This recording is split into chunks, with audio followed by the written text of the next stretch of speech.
तुम्ही मेळावा कार्यकर्त्यांचा संवाद मेळावा बोलवला होता. यामध्ये काय संदेश द्यायचा होता किंवा कार्यकर्त्यांच्या काय भावना होत्या?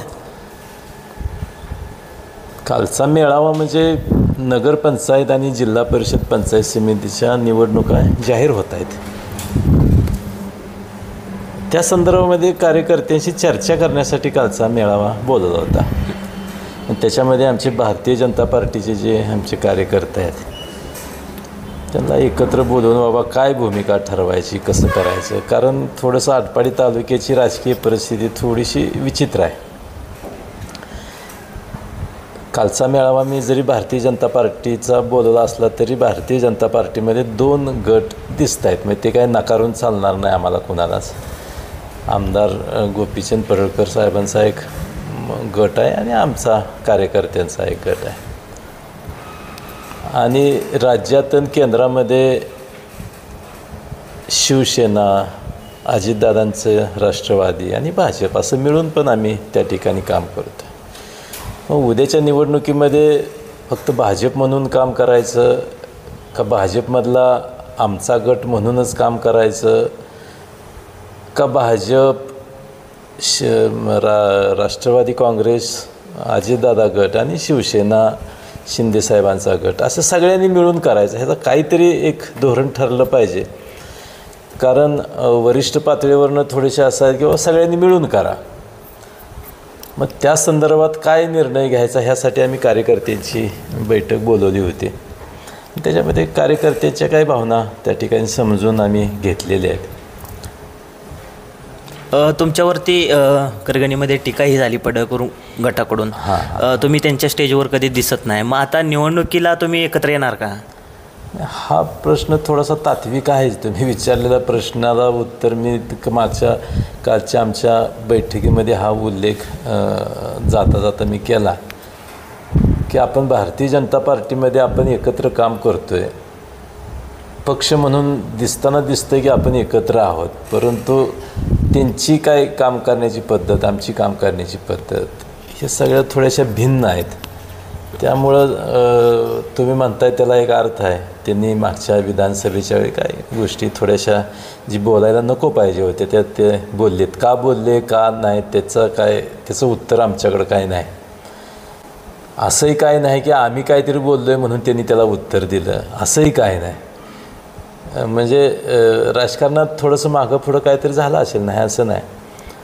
परंतु व्यक्तिगत लेवलला असं कधीच मतभेद आम्ही त्यांच्याबरोबरच नाही, तालुक्यामध्ये आम्ही काम करत असताना आम्ही सगळीच मंडळी एक दर्जा ठेवून राजकारण करतो. त्यामुळं त्यांच्या बाबतीत असू दे किंवा अन्य कुणाच्याही बाबतीत असू दे आम्ही असं कधी बोललो नाही, वागलो नाही. ते तसं का म्हणले ह्याचं काय उत्तर आम्हाला काही मिळालेलं नाही. त्यामुळे तुम्ही म्हणताय त्याला एक अर्थ आहे की जर आज आम्ही एकत्र यायचं म्हणलं तर लोकांच्या पुढं प्रश्न येणार आहे की बाबा एकीकडे तुम्ही एकमेकाला शिव्या पण देताय आणि निवडणूक आली की तुम्ही एका स्टेजवर येत आहे. म्हणजे लोकांच्या पुढं मेसेजसुद्धा थोडासा वेगळा जाणार आहे भारतीय जनता पार्टी. मग त्याला वरिष्ठ मंडळी काहीतरी एकत्र बसतील, काय ते एकमेकाच्या काय शंका असतील त्या निघतील, त्याच्याबद्दल काय नाही. परंतु हा मुद्दा थोडासा आहे आपण विचारलेला. बघूया हळूहळू काय त्याच्यामध्ये होतं आहे. आता महायुतीमध्ये अजितदादा गट असेल, भाजप असेल, शिंदे गट असेल, एकनाथ शिंदे गट असेल, इथं स्थानिकला तुम्ही एकत्र मिळून तुमच्याशी आणखी कोण हात मिळवणी करते का? आहेत तसे प्रस्ताव आहेत, येत आहेत की आपण एकत्र करूया. राज्यामध्ये एकत्र आहे, केंद्रामध्ये राज्य येतं, मग कशासाठी आपण राजकारणासाठी भांडत बसायचं. आपण एकत्र येऊया आणि गावासाठी, तालुक्यासाठी आपण मिळून काहीतरी करूया अशा प्रकारचा एक विचार पुढे येतो आहे. पण त्याच्या पाठिंबाचा विचार असा आहे की बाबा एकत्र येऊन आपण राजकारणामध्ये असं काहीतरी भांडण्यापेक्षा आपण एकत्र येऊन ही जी ताकद आहे, सत्ता आहे, त्याचा उपयोग लोकांच्यासाठी काय करता येतो आहे का, हा एक मतप्रवाह पुढे येतो आहे.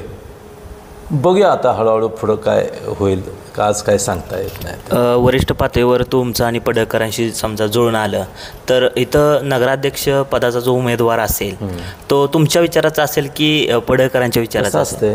अजून निवडणुका लागलेल्या नाहीत, लागणार आहेत. प्रत्येकाला वाटतं की आपल्या विचाराचा असावा, त्याच्यामध्ये काही गैर अशातला काही भाग नाही.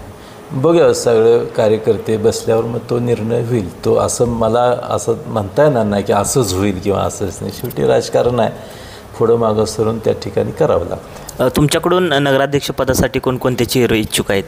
आहेत बरीच मंडळी इच्छुक आहेत, येत आहेत, भेटत आहेत. बघूया अजून म्हणजे त्याच्यावर काय निर्णय, कारण अजून हा कसं लढायचं हे ठरल्याशिवाय पुढं जाता येत नाही ना. त्यामुळं चालले प्रयत्न आमचा चालू आहे. तुमच्याकडून संधी मिळाल्यानंतर पुन्हा काही कार्यकर्ते असे पण आहेत की त्यांना तुम्ही संधी दिलेली आहे, पुन्हा त्याच कार्यकर्त्यांना तुम्ही संधी देणार का वेगळा कार्यकर्ता असेल? कार्यकर्ता कामाचा पाहिजे. नवीन मिळत्या का जुन्याला मिळत्या हे आज काय सांगता येत नाही. पण मुद्दा असा आहे की त्या खुर्चीवर बसणार कोण हा मुद्दा आहे. तो लोकांना कसा समजून घेणार आहे, त्याची शहराचा प्रमुख म्हणून तो पुढे येणार आहे. मग लोकांच्या विकासाच्या कल्पना काय आहेत? बरं नुसता मी परवाही म्हणलं की नुसता असा रस्ते गटारी लाईट झाला म्हणजे विकास नाही. सामाजिक पण विचार करावा लागतो. सगळ्या जाती धर्माला बरोबर घेऊन जाणारा माणूस पाहिजे. राजकारणासाठी काहीतरी जात धर्म ह्या मुद्द्यावर राजकारण करणं काही योग्य नाही असं आम्हाला वाटतं. त्यामुळे त्या खुर्चीत बसणारा माणूस सगळ्यांना बरोबर घेऊन जाणारा असला पाहिजे. आम्ही सगळ्यांनी कार्यकर्त्यांनी संघटनेनं त्याला निवडून आणला, बसवल्या, उद्या तो काहीतरी वेगळीच भूमिका मांडायला लागला तर तेही बरोबर नाही. त्यामुळे तेही तपासावं लागत आणि काम करणारा पाहिजे, त्याला समजणारा पाहिजे की बाबा काय केलं पाहिजे, गावाचे प्रश्न काय आहेत, त्याची उत्तरं पण त्याला माहिती असली पाहिजे. आमच्या वार्डात रस्ता नाही लोकांनी सांगितल्यावर ह्याला कळलं की, पण त्याच्या उत्तर त्याला माहिती असलं पाहिजे ना. हा रस्ता कसा करायचा आहे, त्याला फंड्स कुठनं आले पाहिजेत, कुणाला भेटलं पाहिजे, कुठल्या वरिष्ठांच्याकडे गेलं पाहिजे, कुठले हेड्स आहेत, त्यातनं ते पैसे कसे मिळू शकते ते उदाहरण दिलं. हे कळणारी माणसं पण तिथं असं आवश्यक आहेत. त्यामुळं असा सगळ्यांचा मेळ करून आम्हाला उमेदवार मग नगरसेवक असतील, नगराध्यक्ष असतील, ह्याच्या पद्धतीनं आम्हाला काम करावं लागेल. जिल्हा परिषदेच्या निवडणुकीसाठी तुमची भूमिका काय असणार आहे? आता कसं आहे, आता हे 2 टप्प्यात, अगोदर नगरपंचायत होईल असं वाटतं, नंतर जिल्हा परिषद होतील. अगोदर समोर काय येतं त्याच्यावर निर्णय होतील. अगोदर जिल्हा परिषद लागले तर अगोदर त्याचा निर्णय घ्यावा लागेल. अगोदर मग ते ठरल्यावर पहिली निवडणूक कुठली होते ह्याच्यावर पुढचं ठरणार आहे. त्या दृष्टीनं आम्ही प्रयत्न करतो आहे. परंतु आम्हाला असं वाटतं की बाबा सगळ्यांनी मिळून काम करावं. मतभेद हे राहणारच आहेत. राजकारण लोकशाहीमध्ये काय असं होत नाही की सगळी जे काय विचार मतभेद असतात, परंतु ते त्या पातळीवर वरिष्ठांनी ते सोडवायचे असतात, वरिष्ठांनी ते पेटवायचे नसतात. आता थोडंसं आमच्या भारतीय जनता पार्टीमध्ये असं होतं की वरिष्ठच भांडणं काढतात, खालच्या कार्यकर्त्यांचा विषय नाही. आणि थोडंसं तुम्हाला सांगू का, आमदार पडळकरांचा विषय असा आहे की ते ज्या स्टाईलनं आज काम करतायत, राजकारण करतायत, त्या स्टाईलनं त्या पद्धतीनं ते स्वतः मोठे होऊ शकतात. बघा मी काय म्हणतो, पण कार्यकर्ता त्यांचा कुठं मोठा होणार नाही, कार्यकर्त्याला संधी मिळणार नाही. आत्ता ते ज्या पद्धतीनं ते काम करतायत त्या पद्धतीनं ते स्वतः मोठं होतील, पण त्यांच्या कार्यकर्त्यांना मोठं होता येणार नाही. कार्यकर्त्यांना निवडणुकीमध्ये ह्या यंत्रणेमध्ये संधी मिळणार नाही. मग त्याचा विचार करून त्यांनी कामाची पद्धत बदलली पाहिजे असं मला वाटतं. त्यामुळे मग हळूहळू बघूया कसं होते, वरिष्ठ आमची मंडळी काय म्हणतायत, कसं होते बघूया. मग काय 2 गट एकत्र येणार का? मी आत्ता सांगितलं गट येणार का नाही, आता ती चर्चा चालू आहे.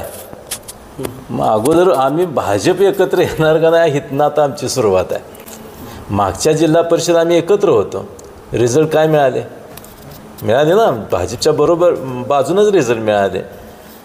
आता ही विभागणी झाल्या त्याला आम्ही कारणीभूत नाही, 100% नाही. आम्ही काही कुठंही काय नाही, आम्ही कुणाबद्दल वेडवाकडं बोललो नाही, कुणाबद्दल राजकारण केलं नाही, कुणाबद्दल तक्रारी केल्या नाहीत, काहीसुद्धा आमच्याकडनं 1% नाही. ही जी भाजपमध्ये फूट पडल्या त्याला कारण तेच आहेत, हा माझं स्पष्ट मत आहे. आता राजेंद्रअण्णा देशमुखसुद्धा तुमचे बंधू आहेत, ते अजितदादा गटामध्ये, तुम्ही भाजपमध्ये, तुमच्या दोघांचं कसं असणार आहे? आमच्या दोघांचं आता हे विषय राजकारणाचा आहे. कुटुंबाचं म्हणाल तर आम्ही एकत्र आहोत, पण शेवटी लोकशाहीमध्ये प्रत्येकाची मतं विचार वेगळे असू शकतात. असं नाही की तुम्ही भाऊभाऊ आहात म्हणून तुमची एकच मतं असावीत असं नाही काय. त्यांना एखादी भूमिका आवडली तर ते घेऊ शकतात. मला जी भूमिका आवडली ती मी घेणार. त्यामुळं उद्याच्या ह्याच्यात मी आता सांगितलं की सगळ्यांनी मिळून करायचं ठरलं तर ते ह्याच्यात येतील. आटपाडीतील जनतेला काय संदेश द्याल?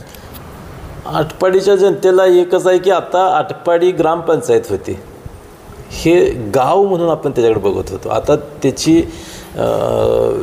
वाडा लागला आहे ते आता नगरपंचायत होईल, कदाचित उद्या नगरपालिका होईल. म्हणजे त्याचा विस्तार आता हळूहळू वाढणार आहे. लक्षात येते का? आता कसं आहे, ग्रामपंचायत विकासाच्या बाबतीत बोलायचं झालं तर ग्रामपंचायतला एक मर्यादित फंड असते. नगरपंचायत झाल्यावर जरा आणखीन जास्त पैसे म्हणजे विकासासाठी येतील, नगरपालिका झाल्यावर आणखीन विकासाला पैसे येतील. आणि सुदैवानं आमच्याकडं सत्ता आहे, राज्यात आहे, केंद्रात आहे, त्या माध्यमातूनही आम्ही त्या ठिकाणी पैसे आणू. मग गावाची वाढ व्यवस्थित व्हावी, बकालपणा त्याला येऊ नये. तुम्ही बघा, जर तुम्ही फिरता, तुम्ही पत्रकार मंडळी आहेत, काही गावं जर आपण बघितली तर अक्षरशः बकाल आहेत. त्याला कारण असं आहे की तिथल्या कार्यकर्त्यांची, तिथल्या नेतृत्वाचा दिशा नाही त्यांना. मुळात नेतृत्वाला कळलं पाहिजे की काय पाहिजे, त्याला ते सुचलं पाहिजे आणि त्या पद्धतीनं मग आपल्याला हा विकास करायचा आहे. त्यामुळं गावाचा रचनात्मक विकास व्हायचा असेल सगळ्याच बाजूनं, भौतिक, आर्थिक, सामाजिक सगळं आलं त्याच्यामध्ये घटक. मग आधी साधी गोष्ट आहे की आज आटपाडीचा विकास करत असताना जर तुम्ही बघितलं तर ओढ्याच्या पलीकडं म्हणजे तहसील कार्यालयाकडं जरा जास्त थोडंसं वाढा लागलं आहे.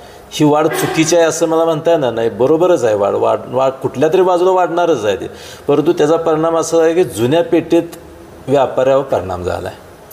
मग त्याला आपल्याला काय करता येईल ह्याचाही विचार झाला पाहिजे. मग तिकडंच का सगळं चाललं आहे? गावातल्या जुन्या पेठेतले लोकांना भाड्यानं म्हणजे मिळत नाही, रिकामे आहेत काय काय दुकानं, इतकी वाईट परिस्थिती आहे. मग त्यालाच हा बॅलन्स करत आपल्याला जावं लागेल.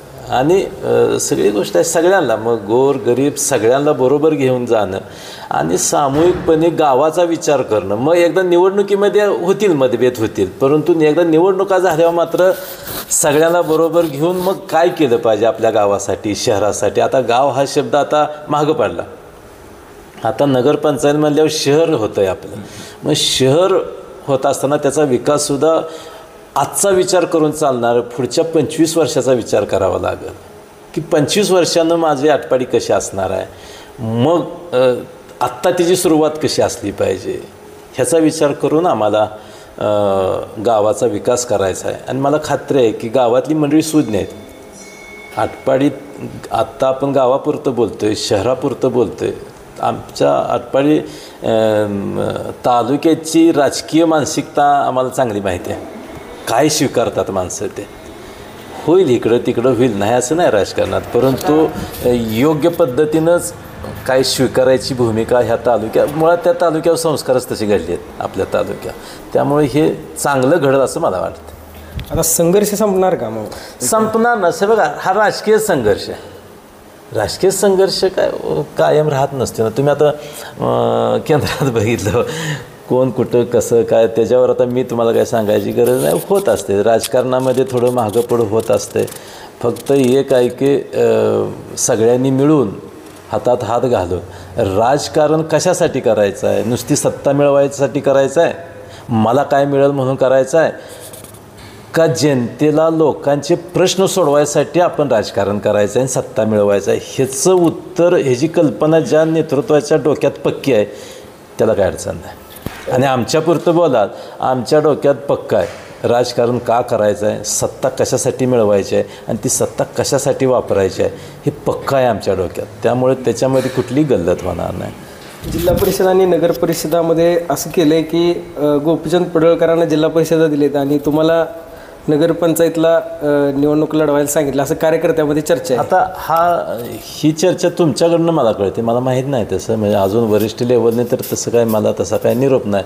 आम्हाला जे मुंबईला पालकमंत्री महोदयांनी बोलवलं त्यावेळेस पडळकर साहेब तिथं होते, मी होतो.